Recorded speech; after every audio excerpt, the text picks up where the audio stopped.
el gabinete de las reflexiones sonoras. Muy buenas, José Tomé. Buenas, ¿qué tal? ¿Hacia dónde nos va a llevar el mundo sonoro de Godard en este segundo capítulo? Pues empezaremos con una entrevista de Godard en la que profundiza sobre su visión del raccord. Je voudrais partir avec vous dans les pays extérieurs. Mais j'ai peur. Depuis que je vous ai vu,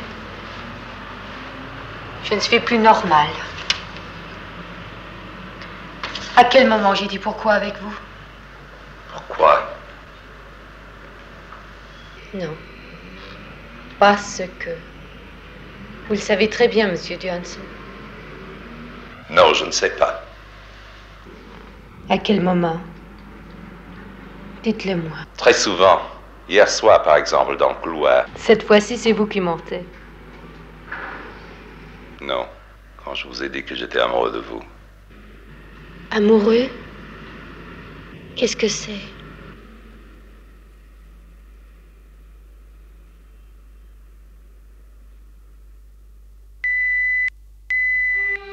Godard en 1963 diría durante una entrevista, leo, ¿qué es el raccord sino el paso de un plano a otro?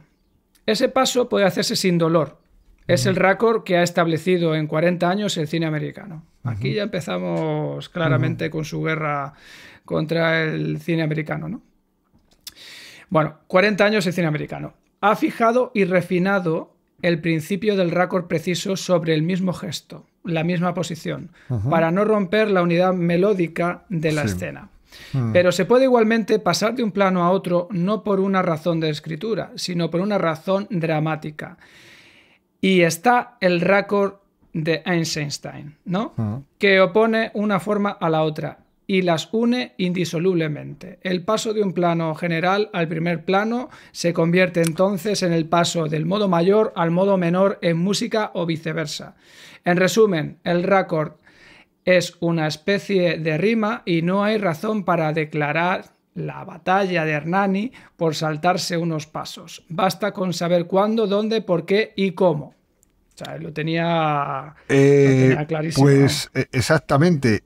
Saber cuándo, dónde, por qué y cómo colocamos un ruido, colocamos un sonido, el porqué, ¿no? De las cosas, una imagen, esa dialéctica de imagen y sonido. Sí. Me parece maravillosa esta reflexión, y al final vuelve el concepto de métrica, vuelve el concepto rítmico, vuelve el concepto tonal y armónico. Sí, que Godard, claro que Godard era un fan declarado de musical, además, ¿no? Bueno, tenía una vasta claramente cultura. Exactamente. En su cine, ¿no? Entonces viene a colación de cuando se habla del modo mayor al modo menor, etcétera. Él utiliza siempre muchas veces paralelismos con la música, sobre todo clásica.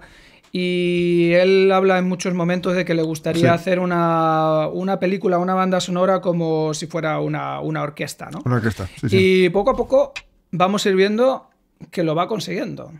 Está claro que no una orquesta con violines y demás, pero a su manera sí que genera una banda sonora. Es que además yo diría más, yo sería un poco ahí, y yo diría que ya no es una banda sonora, es una coreografía sonora con un ritmo interno preciso. Y a veces despegado de la imagen, donde vuelve con la imagen, presentando disonancias, pero al final es una coreografía sonora, ¿eh? Me parece que la mente de Godard era muy adelantada y sigue siendo muy adelantada a muchos conceptos de la dialéctica entre imagen y sonido de la actualidad, ¿eh? Sí, totalmente de acuerdo. Sí, me parece muy interesante también. Y sin ningún tipo de miedo también. No, sin ningún, exactamente, del que podamos tener hoy en día a veces, ¿no? Mía, o la cantidad de energías que gastas a veces para eso, ¿no? Para expresar una cierta posición dialéctica experimental, etcétera, ¿no? Bueno, pues vamos a pasar a banda aparte. Hombre, otro gran clásico. Otro de los iconos, ¿no? Una maravilla. De la cual Tarantino quedó hipnotizado, como se sabe. De hecho, da nombre a su productora, ¿no? Bueno, en este fragmento corresponde a la conversación que tienen los tres personajes protagonistas en el bar, este café bullicioso, ¿no? Tan La francés. famosa e icónica secuencia del baile, ¿no? Sí, totalmente. Bueno, es justamente antes del baile. En la misma secuencia, pero en unos momentos... Unos momentos antes, tienes razón, sí, perdón. En el que Franz, el personaje encarnado por Sammy Frey, propone, sin venir a cuento, guardar un minuto de silencio, ya que, cito textualmente, un verdadero minuto de silencio puede durar una eternidad. Así que vamos a escucharlo o no escucharlo. Y ahí tenemos la aparición del silencio sonoramente hablando. Sí, del silencio. Vamos a ello. Une minute de silence, ça peut durer très longtemps. Une vraie minute de silence, ça dure une éternité.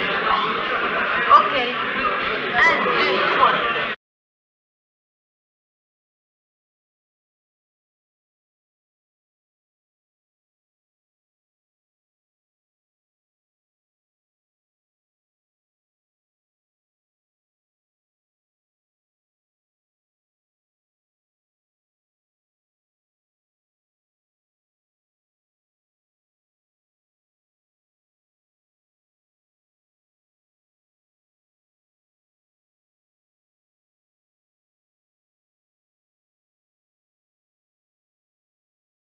Bon, moi j'en ai marre, je vais mettre un disque. Es maravilloso. Uno me maravilla el riesgo de la época. Sí, totalmente. Al cortar, además, eso que siempre desde el inicio, ¿no? Te dicen cuando te estás dando tus primeros pasos en el sonido cinematográfico, todos tus maestros te dicen cuidado con el silencio en el cine, que es muy incómodo, ¿no? Y que hay que intentar, aunque sea, poner un fondo. Bueno, porque, porque ese ruido blanco ahí. Claro, algo, porque si no el público puede pensar que se ha estropeado. Qué ignorancia. Bueno, no sé, a lo mejor es que, ya te digo, nos hemos vuelto más miedosos, ¿no? Y cuando tienes la oportunidad realmente de probar esto en una sala con público, ostras, la verdad es que la energía... Claro. La energía que se crea en la sala es interesante. Claro, pero que la gente entienda, y obviamente los que nos están escuchando, compañeros de tal, pues lo asimilarán perfectamente y saben de lo que estamos hablando, pero los que no se acercan, el silencio per se no es nada, es lo que viene antes y lo que viene después, lo que está antes y lo que está después, su influencia. ¿Cómo colocarlo? En este caso está muy claro, es decir, funciona, ¿por qué? Porque crea esa incomodidad y de repente es un chiste a la vez. Claro, es un chiste, es un gag, es el sonido utilizado como gag. Sí, me parece una maravilla de secuencia, sobre todo por el riesgo, ¿no? Sí, totalmente. Bueno, y pues en resumen, al final es como diría Bresson, ¿no? Que el cine sonoro ha inventado el silencio, otro aforismo de mi querido Bresson. Sí, que ese tiene otras conversaciones aparte porque es maravilloso, ¿no?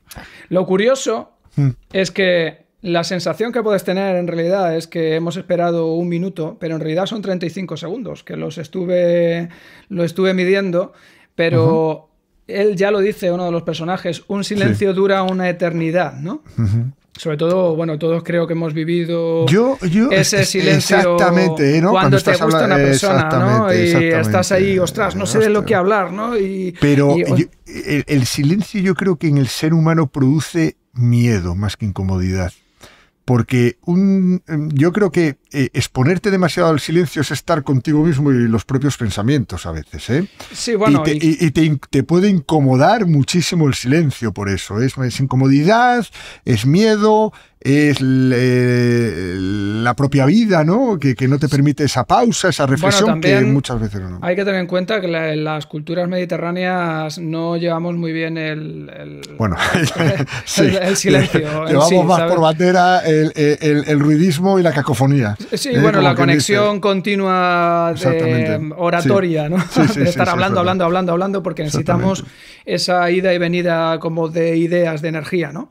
Sí, y bueno, por eso, posiblemente este silencio sería interesante, poner este silencio a personas de diferentes culturas y ver cómo sienten. ¿Cómo reaccionarían? Sí, y sobre Esa todo comunidad. y que apuntaran cuánto tiempo creen que ha estado en silencio este fragmento. Estoy seguro que que muchos dirían más tiempo del que, claro, del que realmente en la cultura mediterránea estoy seguro que nos parecería es. mucho más largo que en otras culturas, ¿no? Sí. Pero bueno, tras esto vamos a otra de las secuencias míticas de esta película, ¿no? Que es cuando ponen el disco y bailan el Madison, ¿no? Este baile popular de los años 50, ¿no? Sí. Que bueno, que en realidad pues en esta época las modas tardaban un poquito más en llegar y en los años 60 pues estaba muy de moda ahí en Francia, ¿no? Bueno, esta es la secuencia en la que en 1994 Tarantino homenajea, por así decirlo. Sí. Creo que fue con el baile en Pulp Fiction. ¿No? Pulp Fiction, sí, Travolta y Thurman y Travolta. Sí, Travolta, sí. Vamos, es claramente las referencias, le encanta esta época y es curioso, es lo que te comentaba también antes, ¿no? Que es como esta época de la Nouvelle Vague, de, por ejemplo, de Godard, entre otros, ha calado tanto en el cine norteamericano, ¿no? Ha tenido curiosamente, ¿no?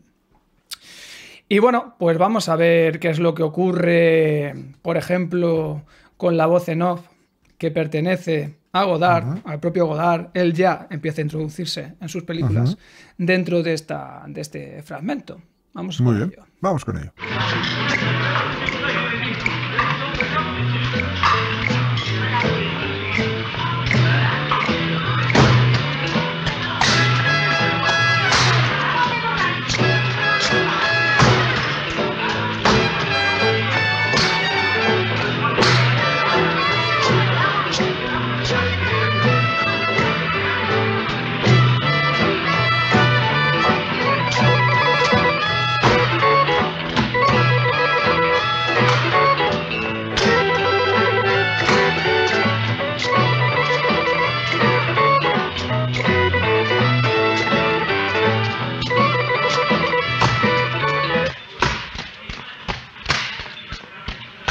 Cette fois, c'est le moment d'ouvrir une deuxième parenthèse et de décrire les sentiments des personnages.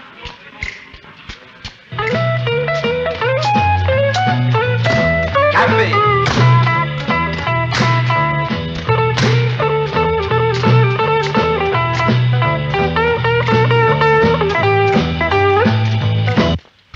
Arthur regarde sans arrêt ses pieds, mais il pense à la bouche d'Odile, à ses baisers romantiques.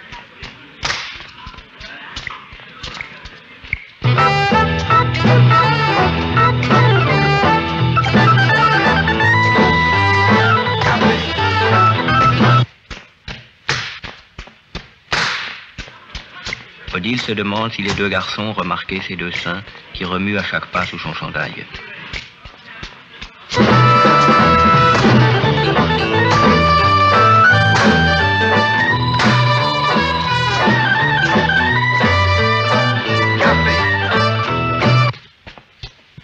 Franz pense à tout et à rien. Il ne sait pas si c'est le monde qui est en train de devenir rêve ou le rêve monde.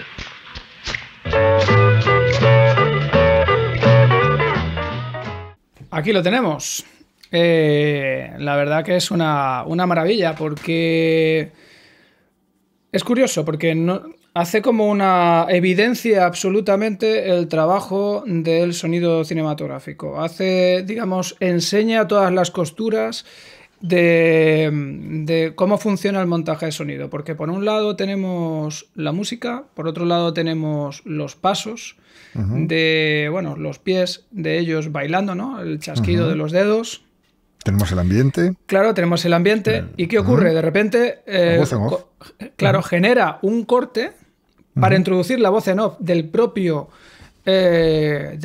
autor, del propio director y escritor, para hablar sobre la interioridad de los personajes, sobre lo que están viviendo, que es de una forma muy narrativa, muy literaria, por un lado, pero por otro lado hablando de cómo ese elemento sería la función, por otro lado, del sonido. Pero bueno, en este caso lo utiliza, simplemente lo describe con la voz. Pero en ese momento simplemente corta la música y el ambiente y deja los pasos. O sea, no despega a los personajes de la imagen. No hace un paréntesis, un corte perfecto en el que solo aparece la voz para hablar de lo que piensan los personajes y de lo que están viviendo entre ellos. Sí. Es muy interesante. Luego entonces vuelve a arrancar otra vez la música y vuelve a hacer el corte, y lo hace en diferentes ocasiones durante esta secuencia. Entonces, claro, de esta forma, por medio de esta artificialidad, él hace una ruptura de la ilusión de realidad, ¿no? Claro, sí. Entonces, ¿para qué? Otra transgresión más, claro. Claro. Que es un elemento que irá cada vez cogiendo más peso dentro de su cinematografía, ¿no? Exactamente, la utilización de la voz en off, que luego también, viéndolo, recordé que también lo hablamos, tú y yo, el tema de la dirección actoral que hacía al interior de los personajes, ¿no? De una manera espontánea. Aquí es como si le estuviese extrayendo de lo que le está diciendo el actor, ¿no? Sí. Poniéndolo en esa voz en off, ¿no? Para luego cogiendo el guión directamente. A lo mejor ¿no? los elementos que le habría dado al actor para que entrara en situación, ¿no? Claro, imaginemos un Godard al oído del actor diciendo... Tú vas a sentir esto, tal... Vas a sentir esto, la estás mirando a los ojos, tal... Pero no, en vez de dirigirse al actor, nos está dirigiendo a nosotros. Se está dirigiendo a nosotros, ¿no? Con esa voz en off, pococentrista casi, ¿no? Es decir, además la música... Te está dirigiendo, porque en realidad ellos están metidos en su baile. Exactamente. Con una expresión, bueno, de que están divirtiéndose bailando, y él está introduciendo una serie de elementos que por sí solo esta imagen no te transmitiría. Exactamente, no te transmite, claro. Entonces, me parece... Eso es muy interesante. Además, él mismo ya se introduce como una especie de narrador omnisciente, ¿no? Proyectando su propio proceso de creación, ¿no? Narrando todas esas emociones, poniendo... O sea, además diciéndole al público, oye, que esto es mentira todo, que esto no es que yo estoy aquí dirigiendo, cortando y haciendo lo que me da la gana, ¿no? Es un poco también el funcionamiento del efecto de distanciamiento, ¿no? Esta ruptura que utilizaba mucho Bertolt Brecht, este dramaturgo, poeta alemán, que fue muy admirado siempre por Godard, y del cual citó en multitud de ocasiones, incluso yo creo que en su última película habla de Bertolt Brecht. Y este efecto de extrañamiento yo creo que aquí casi que lo está descubriendo, pero luego llega hasta, lo vamos a ir viendo, llega hasta unos niveles Claro, sí, sobre todo en esa última época, él casi ya no hace ni películas, hace videoarte, o sea, es una cosa totalmente de Este locos. elemento se potencia muchísimo, como vamos a ver, en su etapa más política, porque es un elemento que hace al público muy consciente de lo que se está contando, ¿no? Y cuando él entra en esa etapa política, está muy preocupado por transmitir un mensaje muy concreto, ¿no? Entonces, este aprendizaje le sirve a la perfección para luego poder aplicarlo en la etapa de es muy interesante. Y bueno, la verdad es que todavía hemos hablado durante todo este tiempo como si Godard fuera el que lo hiciera todo en sus películas, pero hay que decir que en esta época él se rodeó siempre de los mejores profesionales del sonido cinematográfico, ¿no? Y bueno, por ejemplo, ya que también hay que tener en cuenta que esta época era muy compleja a la hora de simplemente el funcionamiento del corte del negativo, el magnético, o sea, tenía una necesidad... Y las limitaciones del propio sonido directo, del aparte registro. de esas limitaciones, ¿no? Pero que el propio montaje de sonido era complejo, mecánicamente hablando ya. O sea, necesitabas una habilidad, ¿no? Para poder que no... A lo mejor ahora con todos los programas informáticos tenemos otro tipo de complejidades, ¿no? Pero a lo mejor, puedes ir poco a poco haciendo algo, pero en aquella época tenías que saber primero cómo funcionan esas máquinas, ¿no? Claro, y de hecho muchísimos, casi todos los montadores de sonido, llamémoslo de post-sincronización, eran los propios montadores de imagen. Sí, cosa que pasaba aquí también. Sí, aquí durante mucho más tiempo que en otros países. Claro. Lo que pasa es que siempre aquí tuvieron que venir sonidistas franceses a interiorizar el sonido directo. Tal como lo hacían más o menos para profesionalizarlo y ponerlo en una actualidad tecnológica. Sí, eso da para otro programa, porque hay también temas de censura de por medio. Sí, pero bueno. O sea, el desprecio del uso del sonido cinematográfico es algo... hay cosas maravillosas, pero bueno, que quiero decir que los franceses en cuanto al sonido directo, al tratamiento del sonido directo, estaban muy avanzados. Claro, tenían mucho cuidado. Pero sí que es verdad que las limitaciones tecnológicas también, sobre todo en las fases de montaje, marcaban un poco los tiempos, lo tedioso. Entonces eso y que Godard en esta época estaba rodando 2 pelis a la vez casi, ¿sabes? Sí, aprovechando ese tirón que tuvo al principio, que ni siquiera podía tener tiempo para estar demasiado dedicarse a montar el sonido de la película, ¿no? Bueno, pues en esta época, entre los sonidistas con los que más trabajó, podemos encontrar a Jacques Momo, con el que comenzó a trabajar en sus primeros cortos ya, ¿no? Hasta la película de Los Carabineros en 1963. Decir que Jacques Momo, a sus 25 años, fue introducido en el cine de la mano de otro de los grandes directores que supo sacar un gran partido al sonido cinematográfico, que es el director francés Jacques Tati, para el que realizará su primer film el día de fiesta. O sea, te introducen para empezar a trabajar en día de fiesta, ¿no? O sea, tu primera película, ya te llego ahí, toma, Óscar, tu primera película. Día de fiesta, además con uno de los monstruos. Si Godard era un genio, Tati en su cine es además el rey del gag, ¿no? Del gag sonoro, ¿no? Como dicen, toda una piedra de toque, vamos. O sea que así empezó Momo, ¿no? Pero bueno, en 1964, para banda aparte, comienza a trabajar ya con René Lebert y en especial, y aquí, Antoine Bonfanti. Casi nada. Aquí, vamos, creo que Antoine, vamos a ver, con él trabajará en más de 15 largometrajes. Hasta Todo va bien en 1972.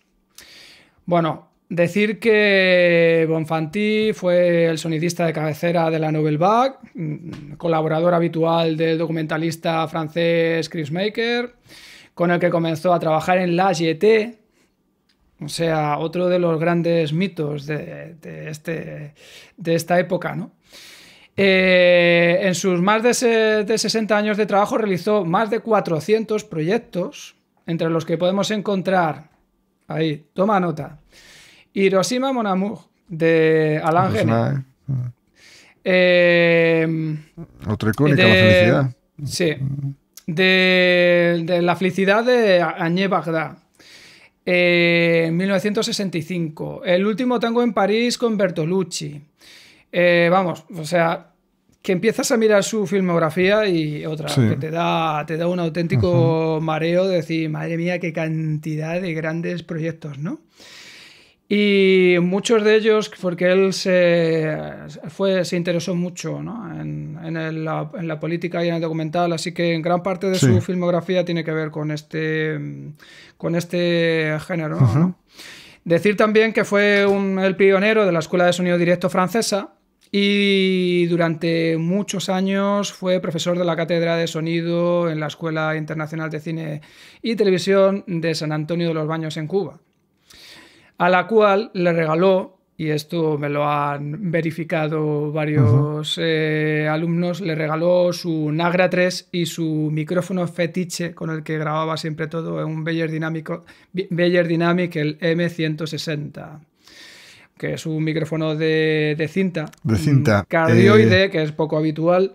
Y allí lo tienen, según me han dicho, que claro, que es micrófono, creo que lo tienen ya como en plan museo, creo, no sé si se seguirá usando, porque, bueno... Hombre, no lo sé. Sí que te puedo decir que, como dato curioso, y esto no recuerdo muy bien que me lo contó, que el tío era uno de los máximos especialistas en grabación de automóviles, tío, con ese micrófono. Ah, mira, qué interesante.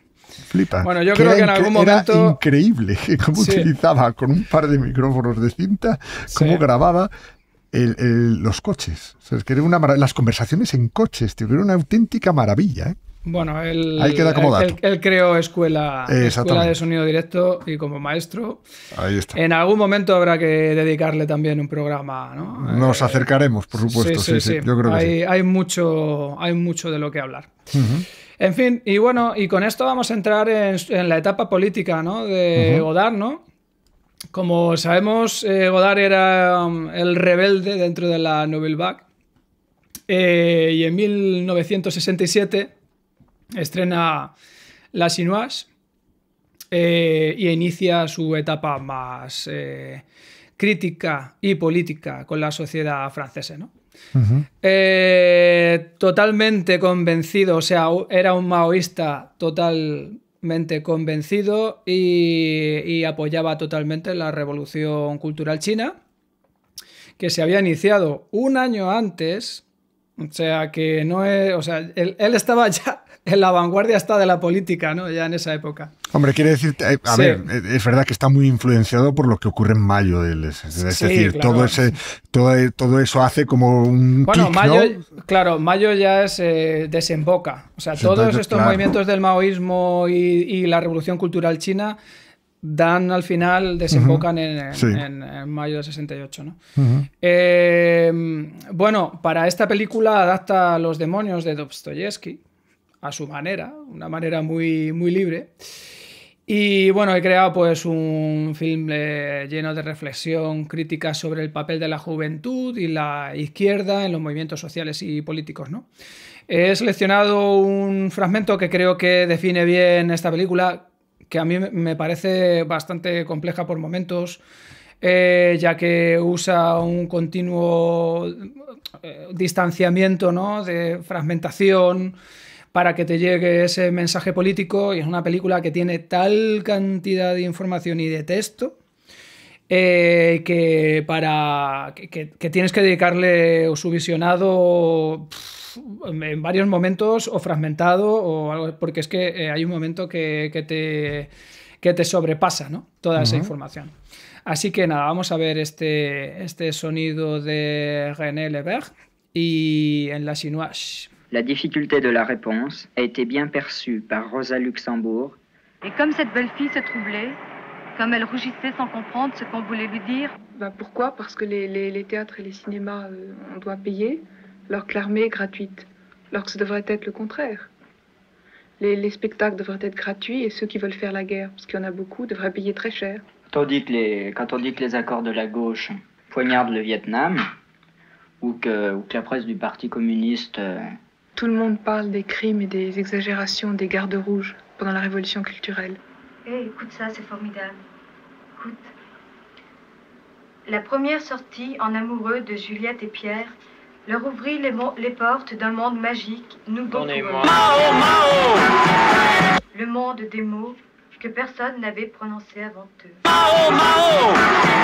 Qu'est-ce que tu dis encore? Qu'est-ce que c'est que ce journal dégoûtant? Mao, Mao! C'est la revue féminine de la CGT, c'est Henri qui me l'a passé. Je veux voir? Mao, Mao! Et au club, leurs regards se rencontrèrent. Et Pierre n'eut plus envie de parler. C'est pas la peine d'être communiste pour employer le même langage que la presse du cœur. Je défends de dire ça. Je te l'avais bien dit qu'Henri était révisionné. 41 troisième. Mao, Mao! Les fous sont rois et moi je bois Mao, Mao! Puis puis ça me fait penser au numéro de l'Illustration en 1917. Es que hay de todo. Es que hay bueno, de pero todo. Bueno, pero seguimos con el tema de las rupturas, de los saltos, es decir, de la transgresión total, ¿eh? Aunque sí, aquí sea... por ejemplo ya nos encontramos que hay sonido directo. Hay uso de voz en off y de repente saltamos al sonido directo. Nos encontramos otra vez la introducción de elementos que siempre se cortan, como es el uso de la claqueta, ¿no? Nos encontramos también una canción fragmentada que va apareciendo en varios momentos, que en algunos momentos puede parecer, como aparece él bailando, que el personaje lo está bailando, podría parecer diegético, pero en otros momentos es extradiegético porque está tapando la conversación que ellos están teniendo. Está hablando, te está dando también un contenido político porque habla Mao, ¿no? Está hablando del maoísmo. Además, la secuencia también hay, a veces un poco en tono irónico, pero también hay una confrontación hombre-mujer, ¿no? Feminismo, machismo. La mujer es la que está leyendo y es la que está llevando el peso político.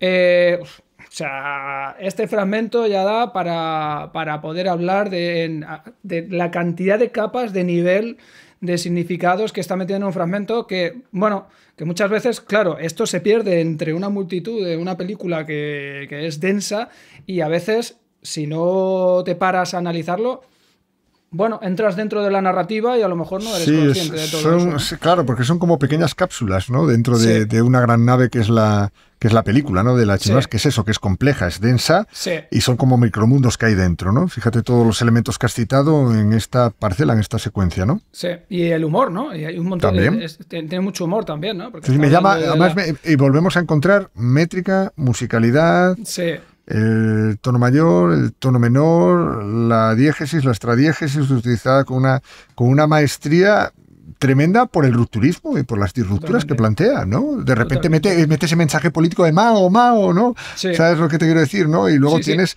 una visión muy interesante, es esa especie de machismo-feminismo, ¿no? Que hay un momento ahí en que los dos se cruzan. Es que hasta la propia canción, esta versión de Mao... que es como muy ridícula de por sí, ¿sabes? Porque está en francés por un lado y está hablando de Mao, luego es así como, ¿qué es esto, no? Es como un cóctel molotov, ¿no? Para su sentido sonoro. Bueno, más sonoro que visual. Sí. Es curioso. Pero, bueno, es interesante a todos los niveles, ¿no? Bueno, en fin, con la explosión del mayo del 68 y tras liarla en el Festival de Cannes, ¿no? Como ya hemos hablado, junto a Truffaut y otros compañeros, pues forman el grupo Siga Bertov, pues un colegio que es, por hablar, ¿no? de él, es un colectivo cinematográfico con el deseo de eliminar la autoría en los films. Esto ya... Sí, bueno, es que ese grupo tuvo una controversia enorme, porque claro, todo se sometía a votación. Sí, es muy interesante. Imaginémonos que usted está montando una película dentro de un colectivo que se llama The Siga Sound. Pongámonos. Bueno, es que es interesante porque incluso los guiones se decidían en asamblea, ¿no? Exactamente. Bueno, ¿hacia dónde va esta película? No, pero es que cada plano, se decía así. Es como si tú montas un sonido y de repente tienes que someterlo a votación de los demás miembros integrantes del de Siga Sound. Es flipante. Pues aquí exactamente igual. Además con unos integrantes que tenían un peso cinematográfico tremendo, ¿no? Totalmente, ¿no? Pero sería interesante ver como el funcionamiento de una asamblea, ¿no? Porque este personaje no haría esto, no tiene tal. O sea, interminables las películas. Supongo que claro, que crear una película de esa manera es mucho más complejo que en una estructura piramidal. Pero bueno, sí que es cierto que el grupo buscaba crear un cine militante y político inspirado en el cine experimental de la vanguardia rusa y de las ideas políticas del marxismo. Exactamente, que yo creo que al final es eso, ¿no? Intentar plasmar esas ideas políticas en un colectivo cinematográfico, ¿no? Y con la intención o el interés de facilitar la entrada de la revolución a Francia. O sea, es que... Palabras mayores. O sea, claro. Ellos sabían muy claramente que el cine es un arma. Sí. Y ellos la utilizaban claramente en esa dirección, ¿no? Sí, sí. Entonces, ahora todavía, en ciertos momentos, esto es un debate que ahora, bueno, está ahora mismo en auge, ¿no? Es porque durante mucho tiempo se ha considerado, desde los 80 sobre todo en adelante, que el cine no es solo entretenimiento y no se habla de todo el contenido político que tiene hasta la película más, ¿cómo diríamos?, ligera. Bueno, todo es ideológico. Claro. Ya no hablaría más de contenido político, sino de ideología. Es decir, hasta pero... en los dibujos animados, cualquier película. A eso es a lo que yo quiero, tiene un quiero llevar, ¿no? Sí, tiene un trasfondo ideológico. Muchos padres y madres, si supieran lo que están poniendo a sus hijos, si lo analizaran profundamente, bueno, o sea, apagarían la televisión, ¿no? Es que, bueno, hay un contenido en todo lo que se hace, pero ellos lo tenían muy claro, ¿no? Y bueno, y trabajaron en esa dirección. Claro, no creo yo que a Bertov le interesara, o a Bertov le gustara mucho este tipo de cine, ya que él iba en otra dirección. Pero bueno, creo que también igualmente el uso de su nombre podría ser interesante, o sea, podría tener un cierto sentido, por ejemplo, en películas como British Sound, 1970, perdón. Maravillosa. Que sí que es una película que podría ser más Bertov, por momentos. Si quieres, vamos a ver un fragmentito con un sonido también de Antoine Bonfanti, que a mí me parece también una maravilla. In a word, the bourgeoisie creates a world in its image. Comrades, we must destroy that image. The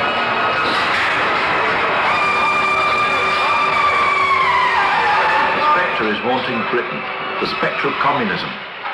All the forces of the old and new imperialism have entered into a holy alliance to exorcise this spectre. British petroleum and pop music, the Eurodollar and anti-trade union laws, Elizabeth the Dunce and Wilson the traitor.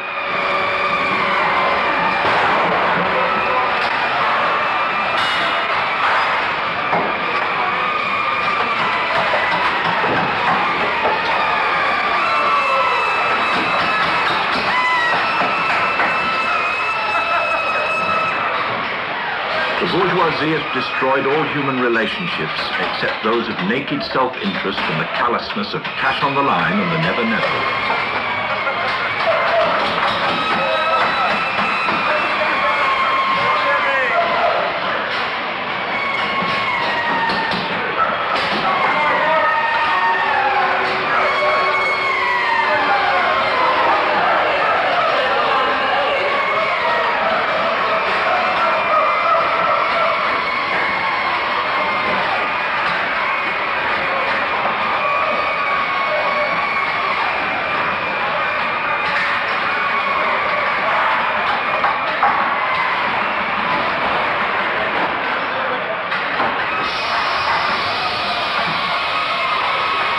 Pues imagínate lo que dice...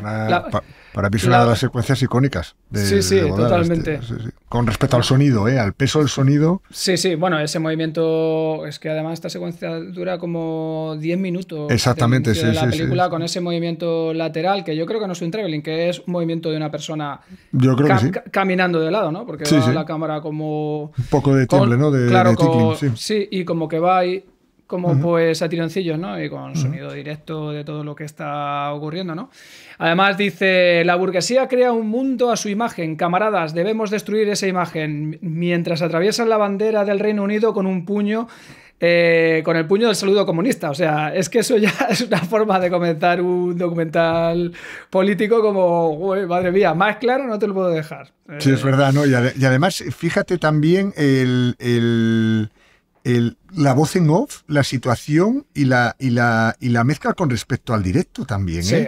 Crea todo un impacto, y un impacto bestial, ¿no?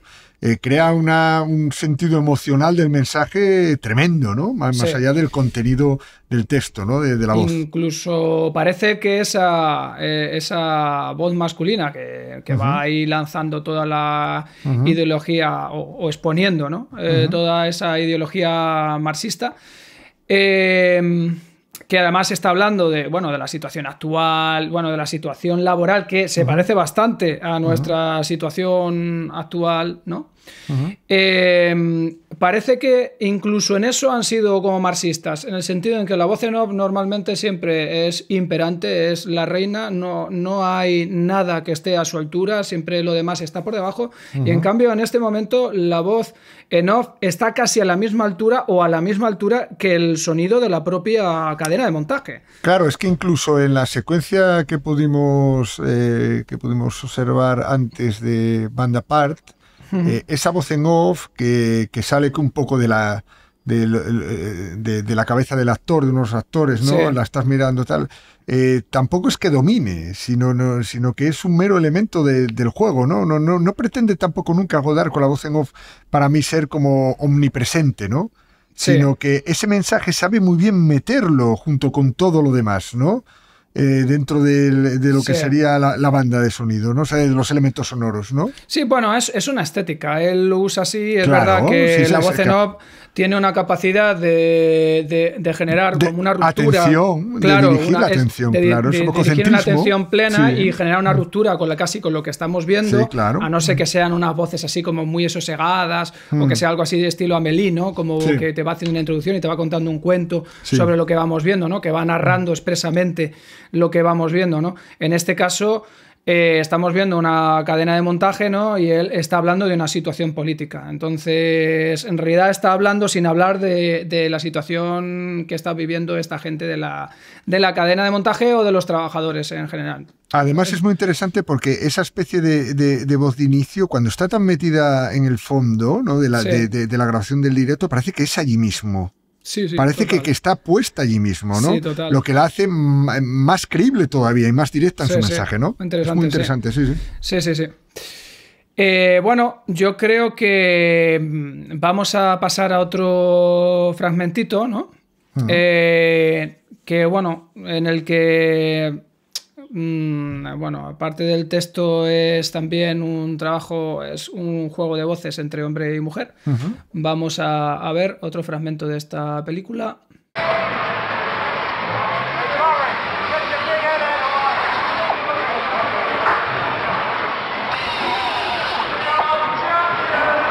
The relation of man to man is imparted through the relationship between man and woman. There is a science of the image. Let's begin to build it. Here are some pointers. Materialism, dialectics, documentary, fiction, war of national liberation, people's war. Less likely to be educated, less likely to be unionized. The present setup of the family puts great strains on us. Either we're struggling to combine badly paid work with bringing up a family, or unable to do work for which we've been trained. Ideology and beauty. The area of taboo on our sexuality is much more extensive, and the double standard is still pervasive. Some women still never experience orgasm. When we complain, it's about little things.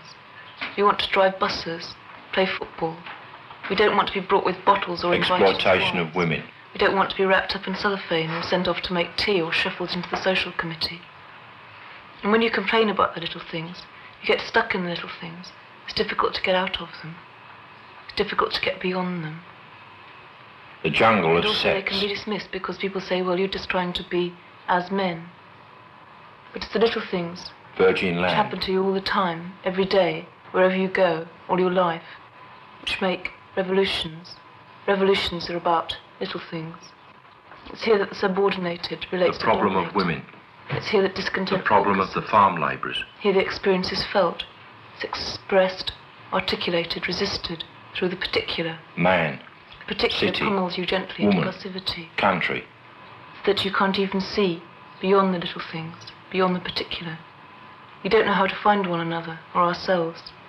Freudian revolution. Divided of all oppressed groups. Marxist divided sexuality. In our real situations and in our understanding and consciousness of our condition. We're in different classes. Thus we devour and use one another. Emancipation has often been merely the struggle of the privilege to improve and consolidate its superiority. Pues bueno, aquí el texto lo deja bastante claro, ¿no? La relación de hombre a hombre se transmite mediante la relación entre hombre y mujer.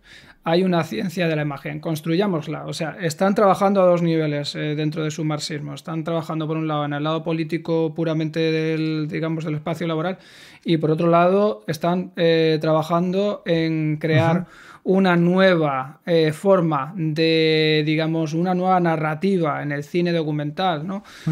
Para transmitir ideas, ¿no? Y luego esta voz masculina también se va entrecruzando con una voz femenina que dice: estamos sometidas a muchas presiones, luchamos por combinar un trabajo mal pagado y tener una familia, o no podemos trabajar. Vamos, y parece que está hablando de hoy mismo también, ¿no? Dice, y en nuestra sexualidad hay más tabúes y el doble rasero de medir sigue dominando. Algunas mujeres nunca tienen orgasmos. Queremos conducir autobuses, jugar al fútbol. No queremos que nos envuelvan en celofán y nos hagan preparar el té. Que esto es muy británico también. Sí. Te desestiman porque dicen que intentas imitar a los hombres. Las trabajadoras siguen siendo las explotadas de los explotados. Oprimidas como trabajadoras y como mujeres. O sea, parte de este texto sería la lucha actual que tiene el feminismo y de la contra la, bueno, en fin, que esto lo seguimos oyendo, ¿no? Hoy en día, sí. De esto, por ejemplo, que es que intentan imitar a los hombres, que no sé qué, bueno, esto hoy en día con la todavía sigue esa lucha y sigue diciendo este tipo de comentarios, ¿no? Es muy interesante la secuencia, sobre todo en esa especie de dualidad en la conversación, esa agilidad también. Ella entra, ella sale, esa voz permanece ahí, el hombre no está, está de una manera extradigética, por tanto, para mí tiene un tinte muy feminista porque el hombre no está presente ahí, se focaliza en la mujer, en esa desnudez, esa libertad también, ¿no? Que presenta al andar desnuda, y me parece muy interesante el ping-pong, el vaivén de las voces. Esa cierta agilidad, como el hombre hace una ruptura con su voz, hace una disruptura, la mujer retoma. Me parece una secuencia muy interesante. Muy interesante. Además solo ya con te la voz, solo con la voz. Prescindimos solo con la voz, totalmente una de mujer cualquier desnuda, elemento. Y una mujer desnuda subiendo, bajando escaleras de una habitación a otra. El sonido de fondo de la cámara, cuando él en varias entrevistas fue uno de los que trabajó para crear los ¿cómo se dice? Ahora se me ha ido. Como las fundas para envolver los... Bueno, tú sabes que las cámaras de 35 y de 16 milímetros pues llevaban una serie de carretes de película arriba que eso generaba un ruido. La coraza que la protegía. Y luego tenían el blind también, porque parte del sonido se desplazaba por la parte delantera de la lente, ¿no? Entonces, él en una de esas entrevistas peleaba mucho con eso para que el ruido de la cámara no entrara en el micrófono. En cambio, aquí claramente han quitado todo tipo de fundas de protección y tal, y han introducido el ruido de fondo de la cámara de eso debe ser un 16 milímetros para volver otra vez a generar esa sensación de estamos aquí ahora, estamos hablando de, o sea, queremos romper toda esa magia del cine porque estamos hablando de algo que no es una ficción y que queremos que seas muy consciente del trabajo cinematográfico que hay detrás, ¿no? Exactamente, con eso consiguen que sea esa especie de invasión de la realidad, ¿no? Del cine documental, de tintes documentales, ¿no? Totalmente. Además, lo que dices, aquí en este momento y estamos hablando de esto y centrémonos en esto, ¿no? Eliminan los cortes, todo es una imagen, o sea, esta persona se va moviendo dentro de un espacio plano fijo. Claro, es todo lo contrario de lo que Godard estaba haciendo hasta ese momento, ¿no? Claro, bueno, sí, es verdad. Sí, tienes razón. Iba a decirte que, bueno, a veces ese dominio de hacer ver lo real, ¿no? Que tenía también en esa primera época, se traslada aquí, ¿no? En este momento, ¿no? Cómo focalizarlo en la realidad. Esto es lo que es, o como en la secuencia de apertura. Claro, es que yo creo que es una de las películas en que muestra mayor crudeza, ¿no? En el sentido más documentales, ¿no? No siendo documental. ¿no? Bueno, y esta secuencia, o sea, esta película y esta secuencia concretamente sigue siendo, digamos, subversiva, o sea, sigue estando en actualidad. Estoy seguro que genera todavía mucho debate. Incluso estaba haciendo pruebas de algunos fragmentos para ver con YouTube cómo iba todo el tema de, bueno, para poder subir estos ejemplos visuales. Y en este fragmento ya YouTube me decía, me saltaba el aviso de para mayores de 18 años, desnudez. Por el tema de la desnudez. Claro, es una desnudez muy natural. No hay ningún tipo de... Por lo menos yo no la veo. A lo mejor ¿cuántas veces no hay una incitación sexual, ¿no? Sí, ¿cuántas veces? Y es una paradoja, porque real y muy hipócrita además, porque cuántas películas hay, están sexualizadas y además de una manera violenta y por una escena tan naturalista como esta. ¿Sabes lo que digo? Que es que volvemos a lo mismo. Es una desnudez natural de una mujer, como si es un hombre. Viene esa censura, que al final te dará un trasfondo ideológico, ¿no? O al final, claro, es que al final lo de que por no querer molestar a nadie... No, eso de por no querer molestar a nadie no vale. No en este sentido. Tengo la piel muy fea. En fin, vamos a ver otro fragmentito que también me ha parecido muy interesante. Esta película está llena de ellos. Bag, silly cat, the body, restocking. private property, These words have got no male and jealousy. Production, reproduction come. In 1841, In 1841, the first mining unions the first mining union is founded. For limited, liberated areas. You give up struggling on every front, and you ease into a niche of acceptance.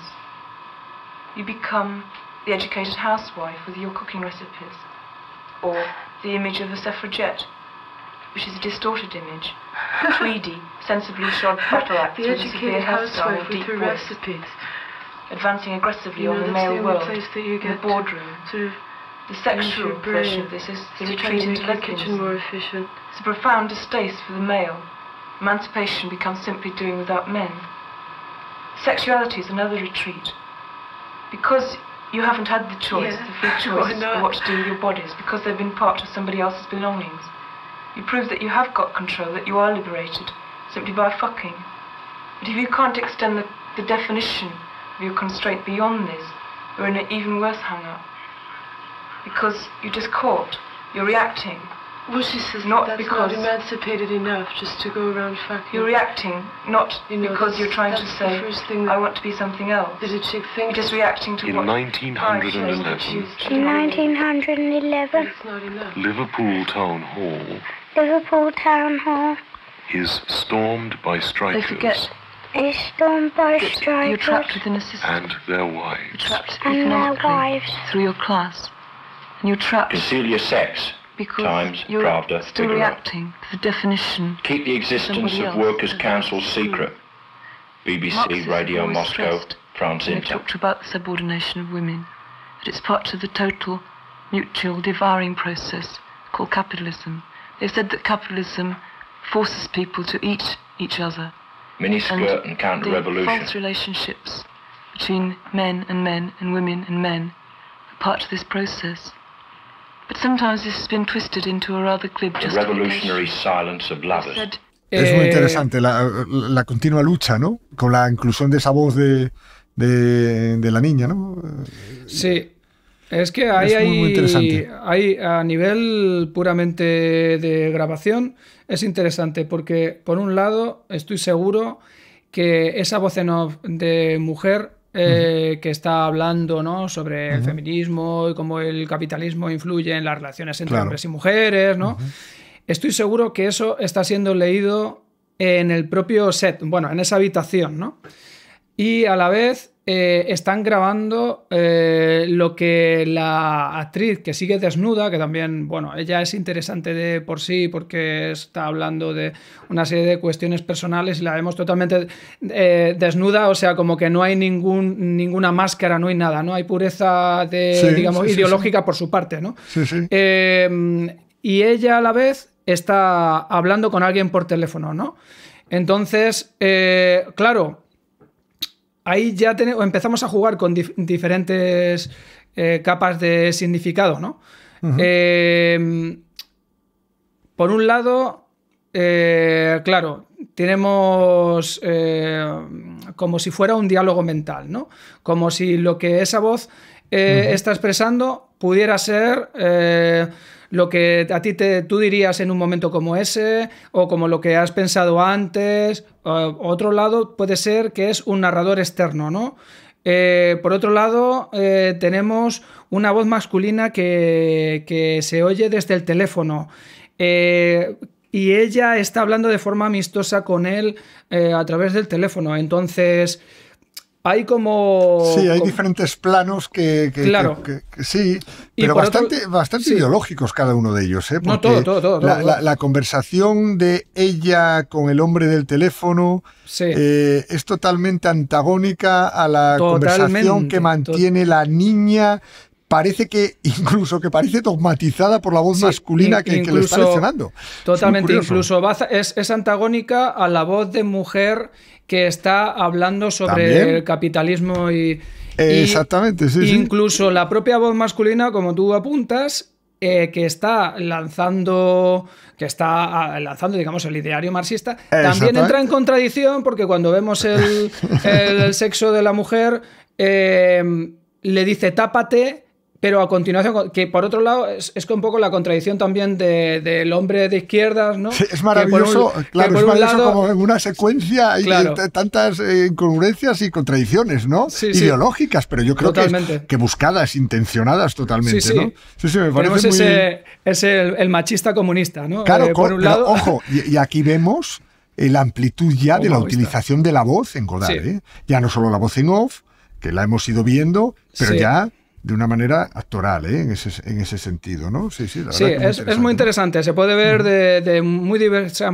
O sea, a simple vista dices, vale, sí, una conversación a mujer y una voz en off, pero luego te paras a pensar y dices, no, pero espera, vamos a ver, hay algo muy interesante aquí en lo que está ocurriendo en esta secuencia, ¿no? Bueno, pues eso es otra de las cuestiones, ¿no? Dentro de su cine también vemos que hay personajes como esta voz en off masculina de lo que comento, ¿no? El machista comunista, por momentos. El machista comunista, sí. Es que es muy interesante, ¿no? Porque interesante. Al final se va contradiciendo, no sabes muy bien. No sabes hacia dónde va, ¿no? Porque está como esa lucha interna, ¿no? Del hombre que por un lado, y más evidente todavía en esa época, que por un lado a lo mejor tenía muy claro una lucha proletaria y demás, pero por otro lado quería que su mujer se quedara en su casa cocinando y, o sea... Y ellos, este colectivo ya estaba poniendo en relieve esa contradicción, ¿no? Pero por otro lado, luego vemos que este tipo de personajes que por momentos son contradictorios o que no siguen una lógica habitual de desarrollo, de evolución psicológica que suelen tener los personajes, digamos, en el cine, ¿no? Que tú sabes, de hecho muchas veces se comenta, no, pero es que, sobre todo en las series, ¿no? Que como se alargan muchas veces, hay tantas temporadas, los personajes se desvirtúan y empiezan a hacer cosas que en la primera temporada, por ejemplo, sería impensable que hicieran, ¿no? Pero en el cine de Godard ocurre mucho que el propio personaje a veces tiene una especie como de visión contradictoria de lo que es en sí mismo. Es a mí me resulta muy interesante. Esta secuencia sí, y solo con la utilización de varias voces, ¿no? Que además es muy curioso porque crean un grado de confusión, pero a la vez un grado hipnótico, que parece un partido, ¿no? No sabes muy bien y tanta cantidad ideológica que hay en ellas, ¿no? Pero de diferente manera, ¿no? Y de diferente utilización. Muy interesante, sí. La verdad que British Sound es, para mi gusto, con la Chinoise también, la Chinoise es una centro de referencia, pero British Sound yo creo que lleva de la mayor carga ideológica que la... Bueno, me he cortado en seleccionar algunos fragmentos ahí. Pero tiene mucho. Invitamos a todos los que nos escuchen a hacer un esfuerzo por verla y escucharla sobre todo. El tremendo collage ideológico que hay en esa película, pero además con un tratamiento sonoro, ideológico, político llevado a su máxima expresión. Sí, totalmente. Y muy radical. En esta época, además, no tenían... Volvemos a que no había ningún miedo de lo política políticamente correcto, perdón. Y, ostras, es que hay momentos que tú ves de sus películas y dices, ostras, rodar esto hoy en día a lo mejor sería un delito. Bueno, no quiero entrar en más detalles, así dejo un cine, a ver, sería un cine muy residual o muy de guerrilla, muy marginal, fuera de los circuitos comerciales por el contenido que tenga, totalmente. En aquella época Sí que es verdad que debemos de mirar el contexto en que desarrolla esta época de Godard, con los acontecimientos políticos y sociales en Europa. Bueno, y cómo la evolución de la propia sociedad bueno, como la evolución del propio grupo de Ziga, ¿eh? Sí, sí, totalmente. Al final ellos sucumben a sus propias ideas. No aguantan más la Hay un momento, bueno, también se dice que de fondo... en realidad el que casi más mandaba de todos, entre otras cosas porque también tenía más educación cinematográfica, era Godard. O sea que no era tan horizontal como en principio... Como se vendía en el ideario marxista. Al final aparece esa cabeza pensante que los otros se encuentran cómodos en un momento, pero luego deriva un poco porque al final el cineasta tiene su propia voz individual, tiene su propia voz de creación, a pesar de que comulgue con varias gente, ¿no? En su misma época, en su misma concepción de cine, ¿no? Es muy complicado lo que intentaron gestionar y bastante duraron, ¿no? Como bien decías antes. Bueno, lamentablemente ya en 1972, pues el grupo se disuelve, en principio por diferencias creativas y políticas entre los miembros, y en especial entre Godard y Jean-Pierre Gauguin, que bueno... En fin, era cuestión de tiempo también. Hay otras cuestiones de fondo. Aparte que las relaciones y profesionales también se acaban desgastando. Un colectivo de creación, además. Y que era una ruina. Este cine era muy combativo, muy interesante políticamente y a otros niveles. Pero sí que es verdad que no sacaron nunca o casi nunca nada de dinero con este tipo de películas. Es más, aprovecharon un poco la fama de Godard para sufragar los gastos de sus películas. Claro. Aprovecharon esa fama y un poco los recursos económicos. Y también tuvieron muchas dificultades de distribución, ¿no? Entonces, al final quedaba en un entorno muy universitario. Y bueno, pues Godard, entraron en otra etapa también. Bueno, estuvieron bastantes años al final, y hicieron bastantes. Y todavía se le recuerda por su forma, por su visión cinematográfica, su visión política y cómo también por su documental es un hito importante también. Exactamente, sí. Me parece una época compleja. Tanto política y socialmente y también cinematográficamente, muy arriesgada, muy transgresora, pero bueno, en la línea de lo que era Godard y su planteamiento, desde el principio más moderada y luego evolucionando hasta cotas ya tremendas, ¿no? Nos camarades étudiants nous ont donné l'exemple en se faisant casser la figure il y a une semaine. Il ne s'agit pas ici de continuer ou de ne pas continuer à voir des films. Pour l'instant, il est évident que nous devons projeter et voir le plus de films possible et que c'est là notre but. Aujourd'hui ou demain, il ne s'agit pas de ça, il s'agit de manifester avec un retard d'une semaine et demie la solidarité du cinéma sur les mouvements étudiants et ouvriers qui se passent en France. Je souhaite que le festival s'arrête. Oui, mais...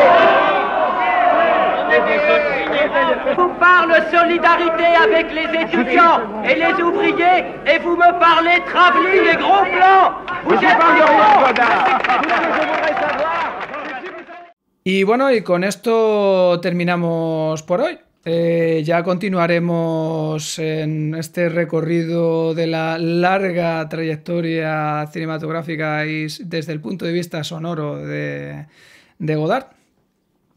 Un abrazo sonoro. Hasta pronto.